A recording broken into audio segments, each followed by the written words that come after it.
In the US, the opponents of gun control like to say that guns don't kill people, people kill people. I think it's people misusing guns who kill people. In the same way, it's not accounting that creates abuses, but people misusing accounting.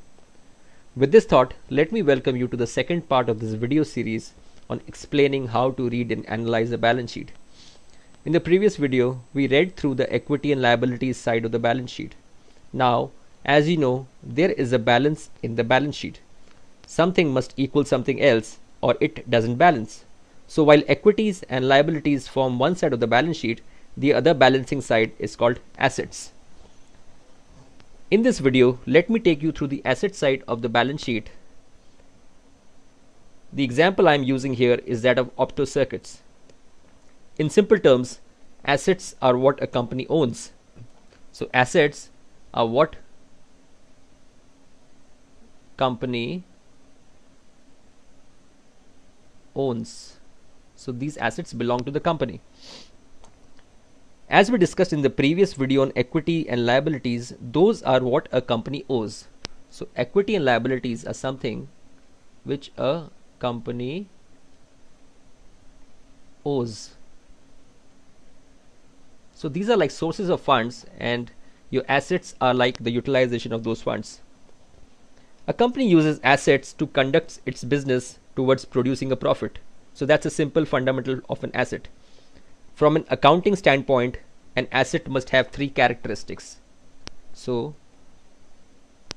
there are three characteristics of assets as far as accounting is concerned. Three characteristics of assets.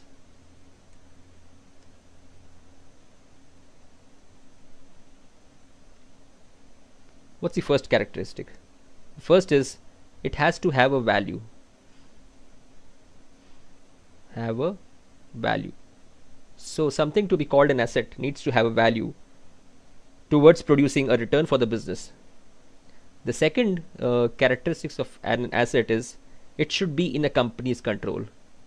So company's control. Very important part again. An asset should be something which should be in a company's control. So a leased airplane is still an asset even if it's not legally owned by the company, but just because it's under a company's control. What's the third characteristic of an asset? The third one is it should be recordable and have a value. So there should be recordable value of it. Recordable value. Now employees don't show up as an asset on the balance sheet because you can't really value an employee, despite the fact that CEOs frequently refer their employees as assets. Now broadly, there are two kinds of assets on any company's balance sheet. If you were to see this balance sheet of opto circuits, there are basically two kinds of assets which you can see there. The first are non-current assets. So you have the just a sec. You have the non-current assets here, and the second are the current assets. Non-current assets include longer term fixed assets that are very important for a business and thus do not move in and out of a company on a day-to-day basis. These are assets like long-term investments or non-current investments, fixed assets, and goodwill and other intangible assets. So we'll be understanding non-current assets in detail, but this was broadly a definition of what non-current assets really are. Current assets, on the other hand, are short-term in nature. So you have non-current assets which are long-term in nature, which are made up of fixed assets, tangible assets, intangible assets which don't move out of a balance sheet on a daily basis. On the other hand, you have current assets which are short-term in nature, which are actively managed and directly tied to the current level of business. A good way to think of current and non-current assets is this. Current assets, like cash, are the lifeblood of the business, while non-current assets are the body through which they circulate. Let us start from the first item, the asset side of opto circuits balance sheet, that is non-current assets. Herein, if you see, the first item reads fixed assets. So there are fixed assets, which is the first item in the non-current asset segment. Now fixed assets are made up of three subsegments. There are tangible assets, there are intangible assets, and there's something known as capital work in progress. Let's start with the first item, which is tangible assets. Tangible assets basically represent the bricks and mortar of a company: land, buildings, factories, furniture, equipment, and so forth. Now, if I were to take you through the fixed asset schedule of optocircuits, you'll see that there are some things which there are some subcategories within the tangible asset category, and these are land, the leasehold premises, the borewell, the buildings, the apartments, the office buildings, plant and equipment, furniture, fixtures, computer, electrical installations, vehicles, office equipments. So these are all tangible assets. The tangible assets on the balance sheet are typically reported net of accumulated depreciation. So in simple terms, on all fixed asset, tangible assets, a company needs to provide depreciation, which is accounted as a replacement value in the future. So the amount of tangible assets that you see in the balance sheet is the net value after reducing depreciation. So this value of tangible assets, row number 10, is the net value after reducing depreciation. So this is the net value, or 456 crore is the net value of tangible assets. Eventually, a company's tangible assets like plant and machinery have to be replaced, right? And depreciation is the company's best estimate of these replacement costs from wear and tear. Keep in mind that tangible assets as appearing on the balance sheet are usually not a very accurate measure of what a firm's bricks and mortar are really worth.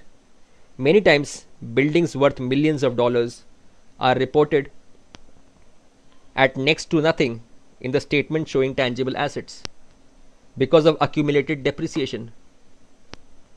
Likewise, the actual value of a company's land, which is recorded under tangible assets at its acquisition price, may be worth exponentially more than what is recorded. Moving on to intangible assets. Now, what are they? Just as the name describes, intangible assets are those that can't be touched and are generally not going to turn into cash. Now, going back to the statement of assets, fixed asset, tangible and intangible assets, optocircuits, we see there's something called as intangible assets here. You see something called as goodwill, their brands and trademarks, their computer software, their copyrights, patents, their recipes, formula, models, designs, and there's something known as customer relationship, which are intangible assets. So these are assets which lie in the balance sheet of a company, but you can't really touch and feel these kind of assets, right? So that's the reason they are known as intangible assets. You can't touch and feel a company's customer relationships, right? Despite that, these are assets for a company, as these relationships helped it earn higher profits. This is just like life, wherein we never count intangible assets like family, relationships, friends, trust, respect, health, etc. in our personal balance sheets. This is because we know we own such assets but don't know how to put a value to each of them. But it is these intangibles that are our real long-term assets. Everything else just comes and goes out of our lives. Anyways, the size of tangible assets to a company's total assets will depend on the type of a business. So we are again talking about the tangible assets, fixed assets. So a size of a company's tangible assets to fixed assets, so your tangible assets to your fixed asset, will depend on which industry it's working in. So for example, most of the assets of an airline company or an Indian IT services company will fall into this category, because they need to have a lot of tangible assets on their business to carry on their business. On the other hand, for example, an advertising agency will have far few tangible assets. They require nothing but their employees, some pencils and a few computers. You must be very careful not to pay too much attention to this number of tangible assets. So this number of tangible assets, don't pay a lot of attention to these. Since companies are often unable to sell their tangible assets within any reasonable amount of time, after all, who would be willing to buy 3 notebook binders, a factory, some plants, the broom at the moment's notice? They are often carried on the balance sheet at cost, regardless of their actual value.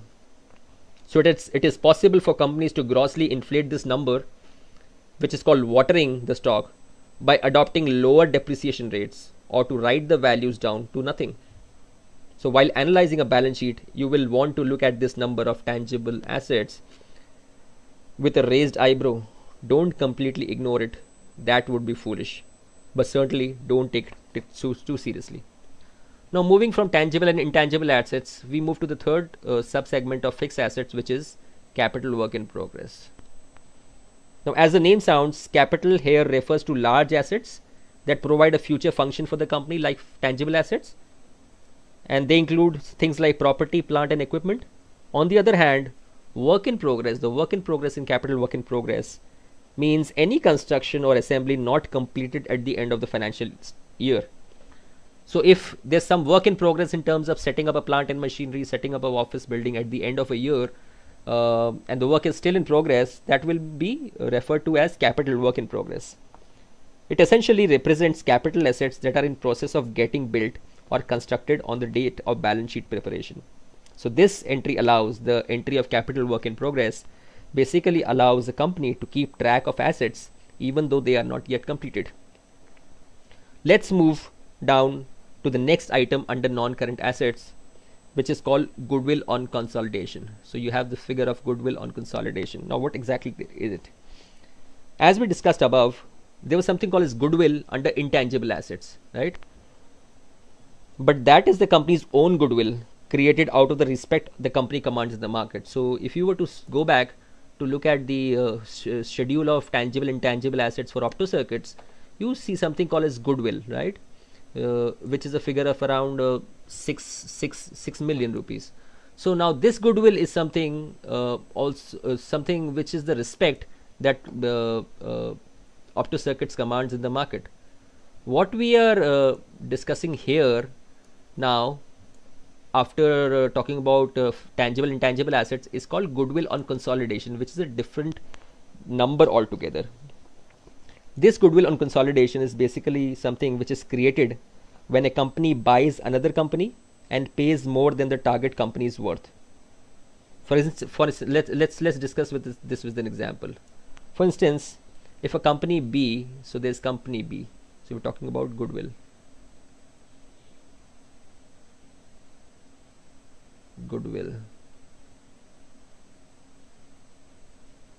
So assuming there's company B, right, which has a net worth,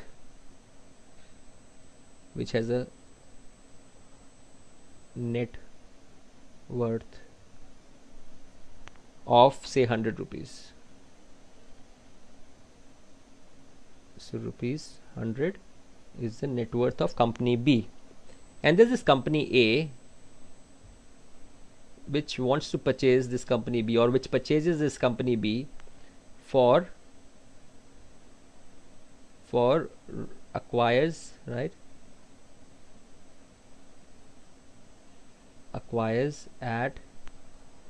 rupees 150. So if company A acquires company B at 150. Now you know the net worth of company B is just 100 rupees, but company A is willing to pay a higher price for that net worth, and it requires company B at say 150 rupees. Now when you combine and when you create a consolidated account statement of company A, right, so what will happen is rupees 100, which is the value of equity and also assets of company B, will go into the asset side, right? So your fixed asset side, and also go towards, and on the liability side it will go as equity, because equity or net worth, because it has been bought out, worth rupees 100. What happens to the excess 50 rupees? Rupees 50 will go as goodwill on consolidation. Pardon my handwriting, please. Yeah. So this 50 rupees is nothing but the excess amount that company A has paid for net worth of company B. You should view this line item, which is goodwill on consolidation, with high levels of skepticism, because most companies tend to pay too much when making acquisitions, like Opto has also done with its acquisitions in the past. So if you see Opto Circuits balance sheet, they have a lot of goodwill on consolidation lying there, Of course, it was higher at 626 crore. Now it has come down. Now we'll also talk about the reason of goodwill coming down. Accounting rules actually require companies to value goodwill every year. And if a company lowers the value of the goodwill it records, like what Opto has done, it's a phenomenon called impairment. It's an unspoken admission that the company paid too much for an acquisition it made in the past. Now, if you see, by reducing the amount of goodwill on the balance sheet, or by simply impairing it, as they say it in accounting parlance, what OptoCircuits is admitting is that it had paid higher for its acquisition, and now because the net worth and actual growth of the acquired companies have not been in line, it has to actually reduce the amount of goodwill, write off the amount of goodwill. In cases where a company writes off a part of its goodwill, like Opto has done, from 626 crores, so it has impaired its goodwill from 626 crore to 449 crore.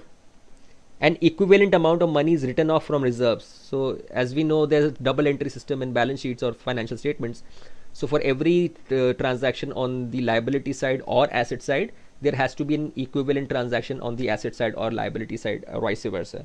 So if there is an impairment, there is a reduction in the goodwill value on the asset side. There has to be some reduction in the some value on the liability side. So where does the reduction happens?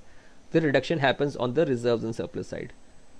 This is where the company writes off the amount equivalent to the amount of goodwill impairment, right? So which means the company's reserves will come down, or the reserves which it had actually created for future uses has been impacted just because the company has to lower the goodwill amount, just because the company actually realized that it has paid much higher prices than was warranted for an acquisition.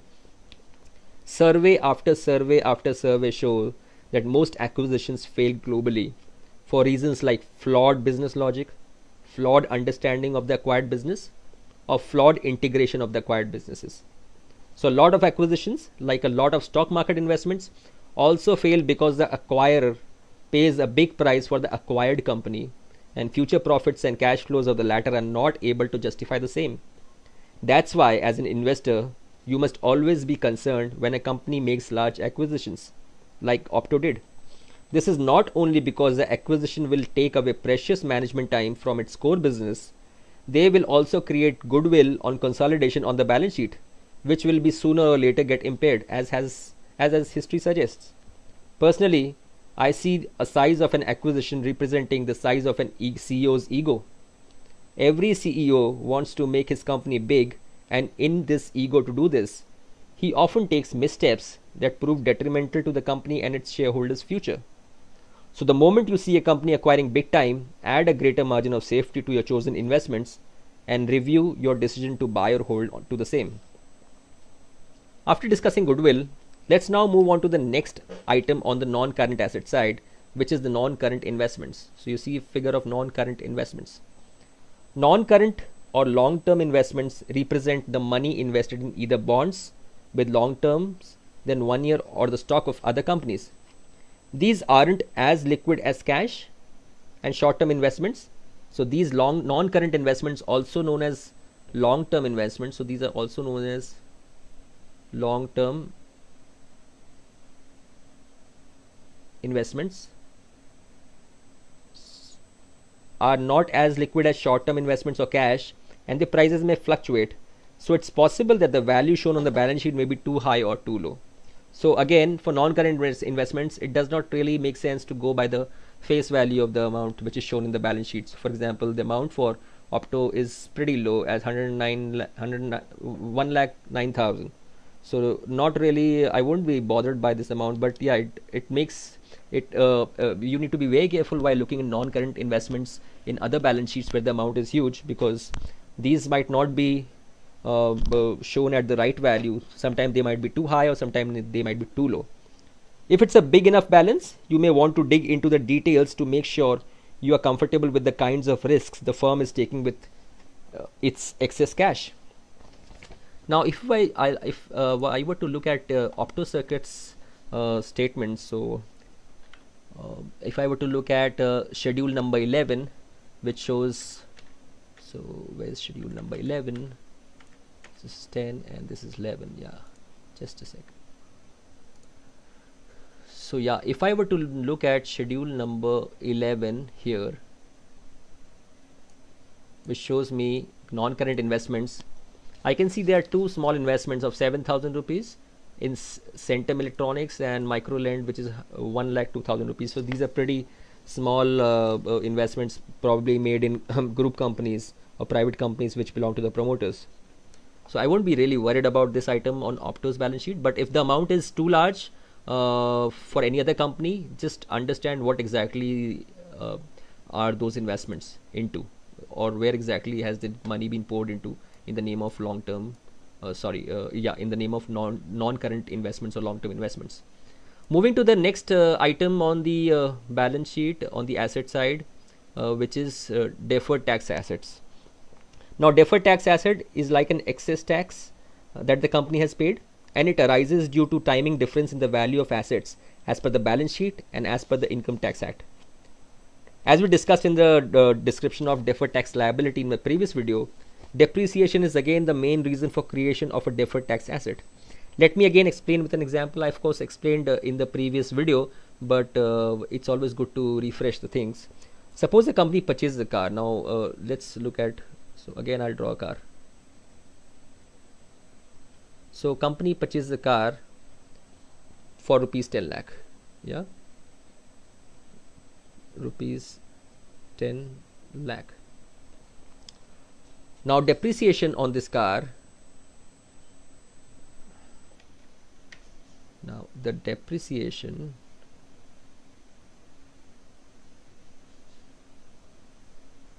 on this car as per Companies Act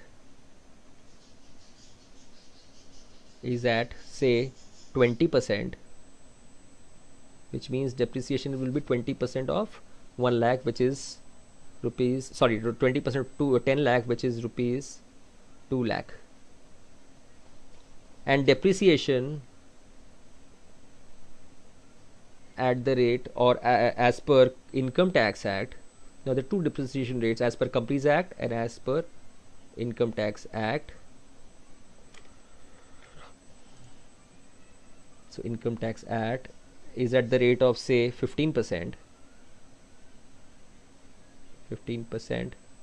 which makes it rupees 1.5 lakh. 15% of 10 lakh, which is 1.5 lakh, and the difference here is 50,000, right? 2 lakh minus 1.5 lakh is 50,000. So what will the deferred tax asset? Deferred tax asset will be, so your deferred tax asset equals to, and deferred tax asset at the rate of the company's income tax rate of say 30% will be equals to 30% of 50,000, which is equals to 15,000. This 15,000 will be recorded as deferred tax asset on the company's balance sheet under the asset side. What this 15,000 of deferred tax asset means, it means that the company will definitely have the tax refund of that much in the future years. In case the difference above was negative, so instead of say positive 50,000 here, if it was a negative 50,000, there would have been a 15,000 worth of deferred tax liability. So the 15,000 instead of being a deferred tax asset would have been a deferred tax liability, right? Deferred tax liability, as we discussed in the previous video. In Opto's case, so now let's look at where Opto stands. In Opto's case, there was zero deferred tax asset last year, and there's a deferred tax asset of around 58 crores this year, which means this is the amount of money which the company must have paid in advance because of difference in Companies Act depreciation rate and Income Tax Act depreciation rate, and this is the amount that the company will receive in the future. But since it will receive in the future, it has really marked it as asset on its balance sheet. Moving from deferred tax asset, now we'll talk about the next line item. So we've discussed deferred tax asset. The next item is long-term loans and advances. These basically refer to loans and advances the company has offered to its group companies and which it expects to get back in more than 1 year. Sometimes Uh, the long-term loans and advances also include a part of any advance that the company has paid. So long-term loans and advances again basically are loans and advances which the company has given to its associate companies, group companies, and which will be repaid in more than 1 year, or sometimes it also includes part of advance taxes for which the company will get a refund in more than 1 year.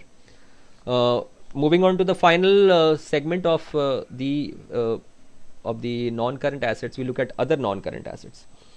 Now there's schedule 13 which really explains. So here we are on schedule 13, which really explains what exactly is non-current asset for the company. As you can see in the schedule 13, the non-current assets represent items like long-term deposits. So you have something like long-term deposit here. Then you have items like advance towards capital goods, some loans and advances, taxes paid in, again some part of taxes paid in advance, and some part of deposits where the company has deposited money and it'll receive money in say more than 12 months. So these are all part of non-current assets which the company has. With this, we conclude the discussion on non-current assets. So we've finished the discussion on non-current assets as they are seen on the asset side of the balance sheet. Let's now move to current assets, which, as I mentioned earlier, are short-term in nature. So we talk about current assets which are short-term in nature, and actively managed and directly tied to a current level of company's business. Term fixed assets that are very important for a business and thus do not move in and out of a company on a day-to-day basis. These are assets like long-term investments or non-current investments, fixed assets, and goodwill and other intangible assets. So we'll be understanding non-current assets in detail, but this was broadly a definition of what non-current assets really are. Current assets, on the other hand, are short-term in nature. So you have non-current assets which are long-term in nature, which are made up of fixed assets, tangible assets, intangible assets which don't move out of a balance sheet on a daily basis. On the other hand, you have current assets which are short-term in nature, which are actively managed and directly tied to the current level of business. A good way to think of current and non-current assets is this. Current assets, like cash, are the lifeblood of the business, while non-current assets just because it's under a company's control. What's the third characteristic of an asset? The third one is it should be recordable and have a value. So there should be recordable value of it. Recordable value. Now employees don't show up as an asset on the balance sheet because you can't really value an employee, despite the fact that CEOs frequently refer their employees as assets.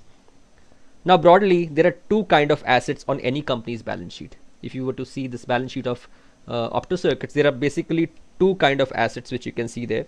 The first are non-current assets. So you have the you have the non-current assets here, and the second are the current assets.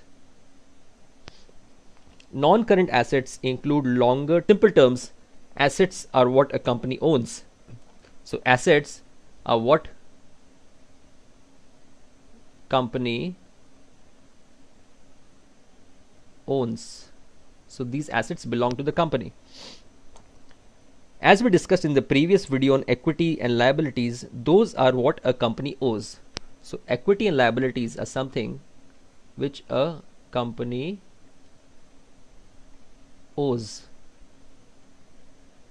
So these are like sources of funds, and your assets are like the utilization of those funds.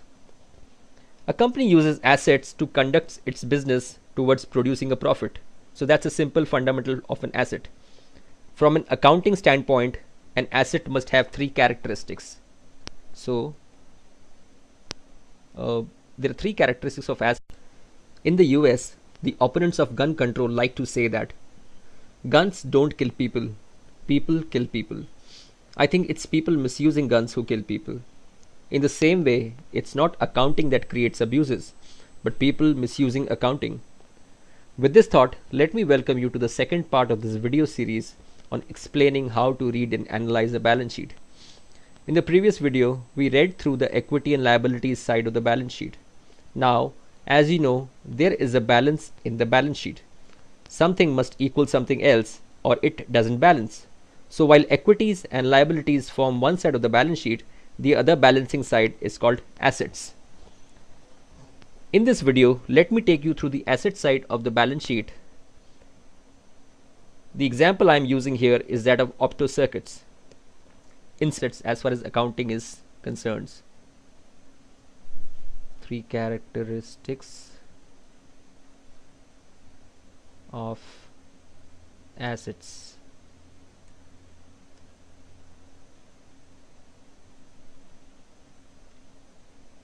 What's the first characteristic?